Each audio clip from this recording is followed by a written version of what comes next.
Hey watch friends, it's been a few years in the making, but the wait is over. Today we're going to take a look at the all-new Zelos Hammerhead back in titanium. This one's going to be exciting because we actually have all new Zelos packaging as well, so really looking forward to cracking this one open. This is just going to be a candid unboxing here. I will have the full review coming up as well, and additionally we'll look at that in comparison to the stainless steel variant and all that kind of good stuff too. So do stay tuned, but I really hope you're going to enjoy this one. I know I, for one, am excited not only to check out the watch, but that packaging looks really sweet as well. I've already seen a teaser of the new packaging, and I'm looking forward to getting hands on this. It actually is reminiscent of one that we've looked at before, and that's an aftermarket variant, and that's the Mirage Luxury Watch Rolls. So a little bit of a spoiler there. Okay, so let's get this knife set aside so I don't cut myself. All right. So as you can see, we have new, just simplistic outer cardboard box. So they did simplify that. You can see here they have their new branding on that, as well as the website logo. But this is basic on the outside. However, where it gets exciting is on the inside. So let's check this out. Where do we? Oh, okay, actually, this was the front here. All right, so then flap that open and check this out. So we get a little preview going there. So now we have the warranty card that's actually housed in the box itself, which that's a nice touch, and I'm glad to see it. It looks like it actually had the sleeve here that popped off. And one of the reasons for that is this actually is a metal warranty card. In this, I don't know about all of you, but I've seen these come loose in the past. Thankfully, I haven't had a watch damaged from it. However, it always made me a little nervous. So as we get into here, here's the actual new roll itself. So as you can see, and as I alluded to, this is similar to the Mirage Luxury Watch Roll, and we'll look at that, and I'll go ahead and grab a comparison to show there.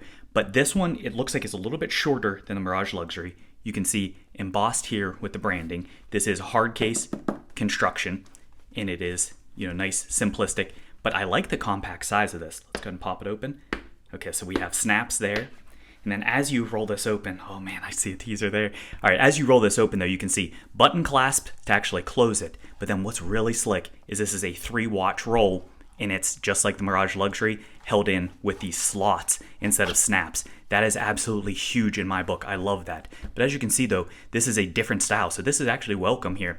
What this is instead of the Mirage Luxury, where that has just a simplistic shape to that, a traditional pillow shape, this one's one of the finger style. So now if you have smaller wrists, you can actually compress that down a little more. So that's a nice touch as well. I will say quality wise, the Mirage Luxury certainly I would say feels a little more premium in the cushions, but this is a nice touch. And considering the fact that this is included with the watch, and we'll talk about the watch itself more in just a moment, but considering that this is standard packaging and gives you a real world travel option, an actual practical option, that's very welcome. So let's go and set that aside, and let's get to what we're actually here today to check out. So this is the all-new Hammerhead Titanium. This one's been featured in titanium before, and I'm sure you've probably seen it. We've already done a full review. This is the Hammerhead 3 series. We've done a full review of the stainless steel version, as well as we looked at the Hammerhead 2 in the bronze version, though the Hammerhead 3 was available in bronze as well.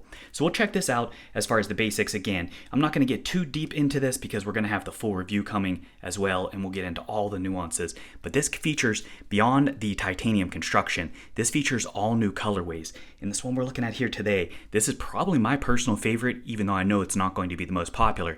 This is a chalk gray variant. What's really cool with this, and I'm looking forward to getting in outdoor lighting and those kinds of things, is this one actually is an automotive paint. So it has not only the layered automotive paint like you've probably seen in some other chameleon type gray cars out there, where sometimes it looks a little more blue, sometimes it's a little more of a gray hue, but it really shifts a lot depending on the time of day, the way the light's hitting it, and I'm hoping that's going to be true for this as well once we get it outside. But in addition to that, it actually has a clear coat layer. So that's a first for the brand here, and we'll see where it goes. There's going to be a ton of other colorways, and we'll look at those in the full review also, but wanted to get the basics. Let's go ahead and start to unwrap this a little bit. Okay, so for the basic specs on this, it's going to be very similar to the Hammerhead 3 as far as the specifications, at least the stated specs. In the full review, as always, I'll take my own measurements, we'll get this on a scale, all that stuff. I can already tell you, in hand, this is definitely a noticeable difference in weight, and we'll talk about where this is coming in at. But size to my 6.5-inch wrist, I expect this is going to be about a 40-gram reduction in weight. It's only actually coming in at 167 grams for this, and that's including the full bracelet. As I recall offhand, the stainless steel variant, sized to my 6.5-inch wrist, was coming in at around, I believe, 205 grams. So absolutely enormous there for that. And you really feel it in hand. It still feels like a substantial watch because this Hammerhead, in case you're not familiar with it, its stated spec is a 44mm case, but don't let that scare you away. I only have a 6.5-inch wrist, and one of the things that's a signature characteristic of this, you can see the bezel is set back significantly. Then you have the kind of cut in there, so you have that gear that goes around that, so that shrinks down the crystal and the actual dial even more. So this wears, in many respects, it has a lot of presence, but it wears much smaller than it would denote.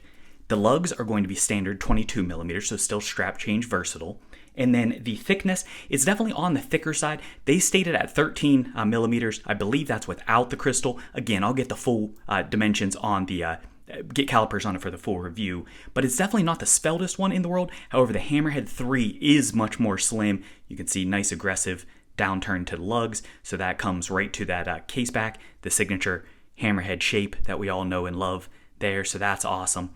This, of course, being the titanium construction, but it actually adds the scratch-resistant coating as well. So that's a huge boon for this. So that takes it up to 1,200 Vickers of scratch resistance. So you get the light weight of titanium without having the downside of it, of being more prone to scratches. The movement in this is a Seiko NH35, so that's similar to the other variants we've looked at.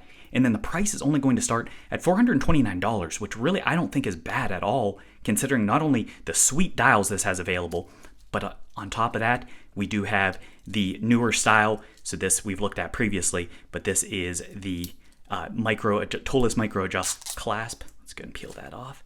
And you can see here, let's check that out. So you've got nice uniform brush finish. Love that application of the logo, real clean, good looking there. And then as we pop that open, you can see here the push style for this. I really like this. This is like on the Aurora. This is probably my personal favorite of the lineup. I know some of the other people prefer the Vitesse style, but this for me, I really like this one a lot. I think it's very easy to kind of fine tune and dial in, so that's fantastic. Love seeing that. But then, so you get titanium construction, of course, sapphire crystal. This actually, on this particular variant, while that looks like a stainless steel bezel, and I love that look, you don't get the downside of stainless steel, again, with the higher scratch resistant, or higher scratch tendency there. This actually has a ceramic bezel insert. So that's a gray ceramic bezel insert for that. And then, of course, as always, this is going to be a lume monster. I can see this even just from the sunlight here, starting to glow with some of that green hue. Really looking forward to checking out that dial.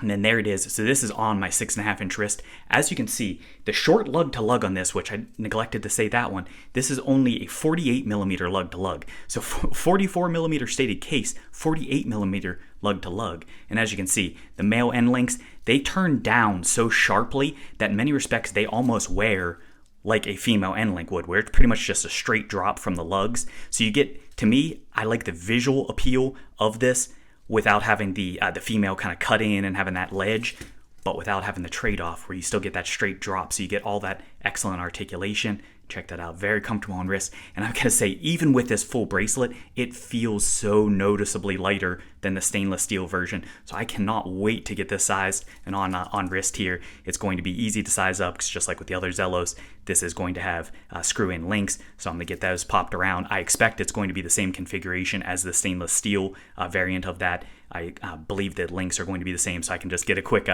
change from that and check it out as well. But that's all I really wanted to get into here today as far as this piece goes. I'm really looking forward to being able to share more with you, give you the full thoughts on how this actually translates. But for me, from what I can tell already, this is going to be a home run, and this is going to be my Hammerhead pick. You get all the presence without having that additional weight. I know some people love the heft. The heft isn't a huge selling point for me. You know, it's nice, it's substantial, but for me, I like a lighter watch. This, with being 167 grams on the full bracelet, I expect is probably going to be around 150 plus or minus. So it's going to be right in that middleweight territory, despite still having that Hammerhead presence. So really, really cool there. But I hope this has been a fun first look for you. Do definitely stay tuned. Like I said, we'll have the full review coming up. We'll look at comparisons with the prior variants as well, and of course other watches, and I'll have my full thoughts for you at that point. All right, I hope you enjoyed this. If you did, as always, please tap that like button, and if you haven't done so already, smash that subscribe button. Always have new content coming for you, and drop me a comment. Let me know, what do you think? What do you want to see for the full review? All that kind of good stuff. Thanks for watching.